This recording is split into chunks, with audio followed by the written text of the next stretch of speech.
చూస్తుంటే మనం వెళ్ళేది వాళ్ళ పెళ్లికి కాదు, వాళ్ళ పిల్లల బారసాలకి. మీకంతా హడావుడే, అక్కడికి వెళ్తే ఏమీ ఉండదు.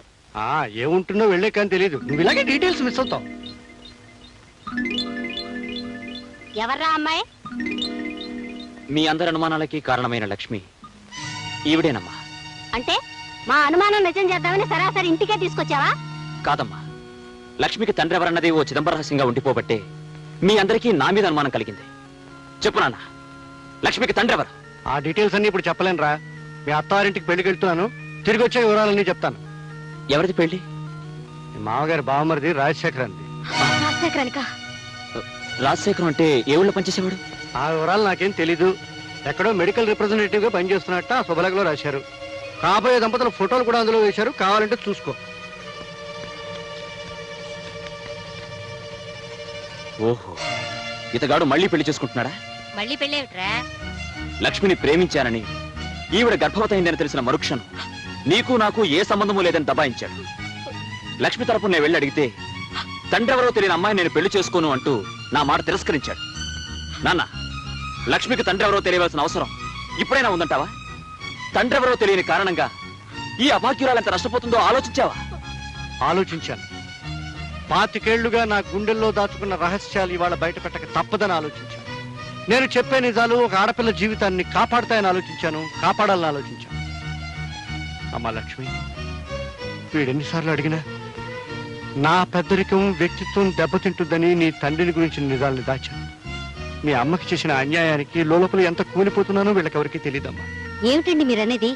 అవునన్నప్పుడు ఇవాళ మొదటిసారిగా నీ భర్తలో ఇంకో వ్యక్తిని చూస్తావు. ఎవరో ఊహించని నిజాలను వింటావు. అది ఇక్కడ కాదు, అక్కడ పెళ్లి పందికి. ధ్రువంతేవో బృహస్పతి ధ్రువంతరింద్రశ్చాగ్నిశ్చ రాష్ట్రంధారతాం ధ్రువం పర్వత రాయి బామర్తికి పెళ్లి చేసుకున్నావా? Useless fellow. ఈ పెళ్ళ మాట ఏం చేస్తావరా? చెప్పు, సమాధానం చెప్పు. శేఖర్, ఈ జన్మలో నీకు పెళ్ళంటూ జరిగితే ఈ లక్ష్మితోనే జరగాలి, లేకపోతే అసలు ఈ పెళ్లే జరగనివ్వ. అల్లుడు గారు, ఇది అన్యాయం. జరుగుతున్న పెళ్లిని ఆపేయమంట ఘోరం. అసలు ఈ అమ్మాయి ఎవరు? శేఖర్కి అమ్మాయికి సంబంధం ఏం చెప్తానండి? మన అమ్మాయి కాపురంలో నిప్పులు పోసింది ఈ మహాతల్లి. ఈవిడ ఉంచుకుని మన అల్లుడు గారు జైన్ ఇంటి నుండి వెళ్ళగొట్టారు. ఇంతకాలం మీరిద్దరు చెడతిరిగి మోజు తీరిన తర్వాత నాకు కట్టబెట్టాలని చూస్తున్నారా? శేఖర్, లక్ష్మి గురించి ఇంకొక మాట తప్పుగా నీ నోటి వెంట వచ్చిందో నీ నాలుక చీరేస్తాను. ఆగరా కొడక. ఏరా పెళ్లి కొడక, డీటెయిల్స్ తెలియకుండా తొందరపడ్డావనుకో ఇబ్బందుల్లో పడతాం, ఆ తర్వాత జైల్లో పడతాం. లక్ష్మికి ముందు వెనకలు ఎవరూ లేరు కదా అని ఏం చేసినా పర్వాలేదనుకుని సరదాగా ప్రేమించి సరదాగా ద్రోహం చేసి సరదాగా పెళ్లిపేటలెక్కో సరదాగా పెళ్లి చేసుకోవడానికి నీ సైడ్ ఓకే. కానీ లక్ష్మి నువ్వు అనుకున్నట్టు అనాథ కాదు. ఆమె కొండంత తండ్రి ఉన్నాడు. ఈ పెళ్లి పందిట్లోనే ఉన్నాడు, నీ ముందే ఉన్నాడు. ఎవరో కనిపారేసిన ఈ పాపిష్టిదాన్ని మావాడికి కట్టబెట్టాలని చూస్తున్నారేమో. వియంకుల వారిని ఊరుకున్నాను, మెడపెట్టి గెంటేయాల్సి వస్తుంది. నాన్న, ఇంత అవమానం జరిగిన తర్వాత ఇంకా ఆగుతారే? లక్ష్మి తండ్రి ఎవరో వీళ్ళందరికీ తెలిసేట్టు చెప్పండి. చెప్పే టైం వచ్చిందిరా.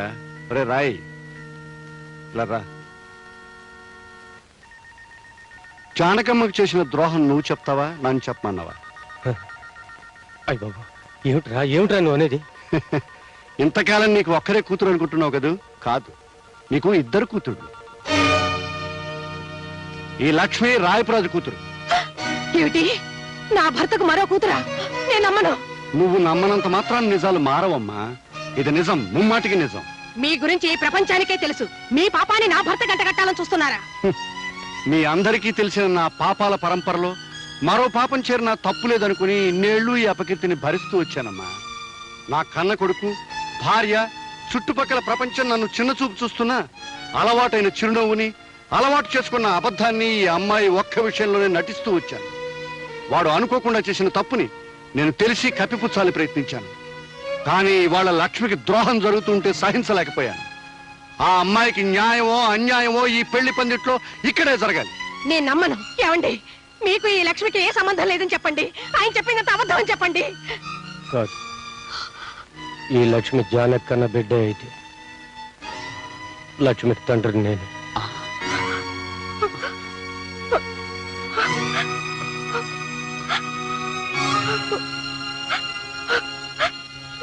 నాన్న, నాన్న,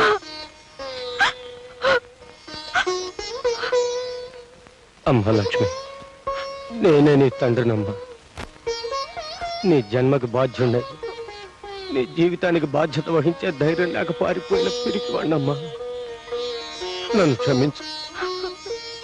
అది క్షమించినా నేను మాత్రం మిమ్మల్ని క్షమించను. అందుకేనే నిన్ను క్షమించమని అడగలేదు.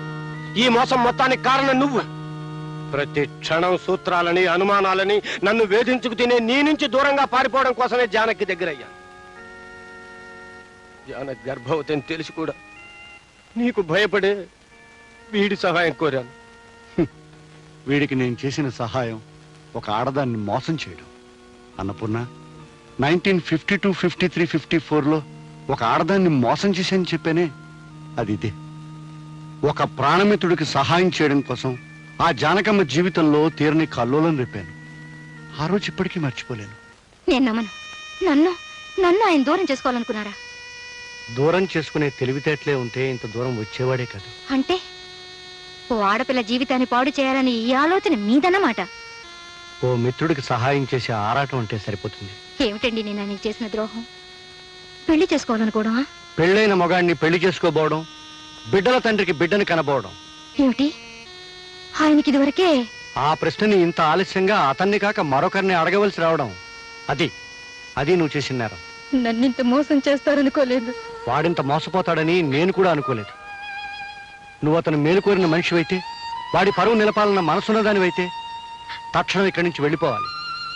నేనిప్పుడు తల్లిని కాపోతున్నాను. నిన్ను వెళ్ళిపోమనడానికి అది మరో కారణం. బిడ్డకి తండ్రి కావాలి. ఆ తండ్రికి ఇప్పుడు పరువు కావాలి. అంటే నా చేతులతో నా జీవితాన్ని నన్నే నాశనం చేసుకోమంటారా? ధర కడితే చెల్లిస్తానంటున్నాను. ధర కట్టే గొప్పతనం మీకుండొచ్చు, కానీ అమ్ముడు పోయే దౌర్భాగ్యం నీ చేత్తో నాకు లేదు. అక్కర్లేదనే చోట బ్రతకడం కంటే ఎక్కడైనా గౌరవంగా అడుక్కు తింటూ బ్రతకగలను. వెళ్ళి ఈ మాట ఆయనతో చెప్పండి. ఆగండి. మీ స్నేహితుడిని కాపాడానని గర్వపడకండి. ఒక ఆడదాని జీవితం నాశనం కావడానికి కారణమయ్యానని సిగ్గుపడండి. ఏనాడైనా నా బిడ్డ ఈ సమాజంలో గౌరవంగా తలెత్తు తిరగలేకపోతే, కన్నీరు కారేస్తే ఆ పాపంలో పాలు మీకు ఉంటుందనే సంగతి మర్చిపోకండి. వెళ్ళండి. ఆ రాత్రే జానకమ్మ ఊరు వదిలి వెళ్ళిపోయింది. ఆమె తన జీవితానికి తీరని మచ్చవుతుందని భయపడ్డ వీడు పీడ వదిలిపోయిందని ఆనందించాడు. సంఘంలో కడిగిన ముత్యంలా ప్రకాశించాడు. కానీ ఆ జానకమ్మ ధైర్యంగా సంఘాన్ని ఎదిరించి నిలబడింది. తన కూతుర్ని కంటికి రెప్పలాగా పెంచుకుని పెద్ద చేసింది. ఏనాటి రుణం! నా కొడుకు లక్ష్మిని చెల్లెల్లాగా చూసుకుంటున్నాడని తెలిసి మనసులోనే ఎంతో ఆనందించాను. మామ మోసం చేశాడు, తండ్రి నెత్తిని వేసుకున్నాడు, కానీ కొడుకు సరిదిద్దాలని ప్రయత్నం చేశాడు. ఇవాళ ఆ ప్రయత్నం ఫలించబోతుంది. శేఖర్, నువ్వు నాకు అల్లుడు కావాలని కోరుకున్నావు, కానీ మీకు తెలియకుండానే ఆ భగవంతుడు మీ ఇద్దరిని కలిపాడు. ఇప్పటికైనా మించిపోయింది లేదు. లక్ష్మిని స్వీకరించు. బావా, నేను కోరుకున్నది నీ చేతుల మీదుగా నా పెళ్లి జరగాలి. నీ మాట ఎప్పుడు కాదన్నాను చెప్పు.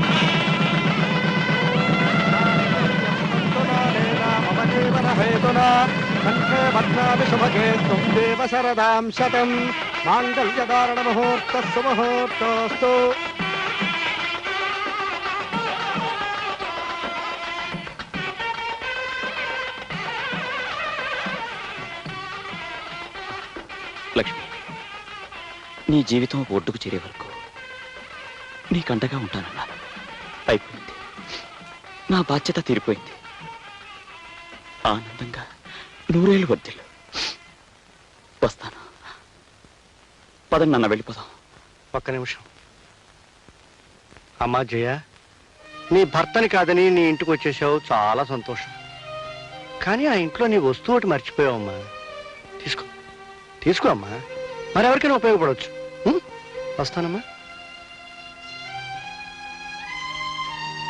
అక్క, ఇది మా అమ్మ నాకు ఇచ్చిన స్త్రీధనం. 12 కాపురానికి 12 సూత్రాలు. పెళ్ళం మొగుడిని గుప్పెట్లో పెట్టుకోవాలంటే ఏం చేయాలో ఇందులో రాసుంటుంది. సూత్రాలను పాటించే మా అమ్మ మా నాన్న ఇల్లు దాటిపోయేటి చేసింది. నన్ను మా ఆయనకు దూరం చేసింది. కానీ నువ్వు మాత్రం తప్పు చేయదక్క. ఏమండి నా అనుమానాల్ని తెలివి తక్కువతనాన్ని అన్నీ వదిలేశాను. ఇది కూడా మీ అమ్మ ఫిట్టింగేనా అని మీరు అడగాల్సిన అవసరం లేదు. మీరు నా తప్పును మన్నించగలిగితే జయ జయ పెళ్ళైన తర్వాత మనం హనీమూన్కి వెళ్ళలేదు కదా, ఇప్పుడే వెళ్ళిపోతే ఎలా ఉంటుంది? బాగుంటుంది. అలాగే తిరుపతి కూడా వెళ్దాం. నేనే కొండ మీదకి సామాన్లు మోసుకొస్తానులే. 1952, 53, 54 లో మర్యాద నీ బాబుని పక్క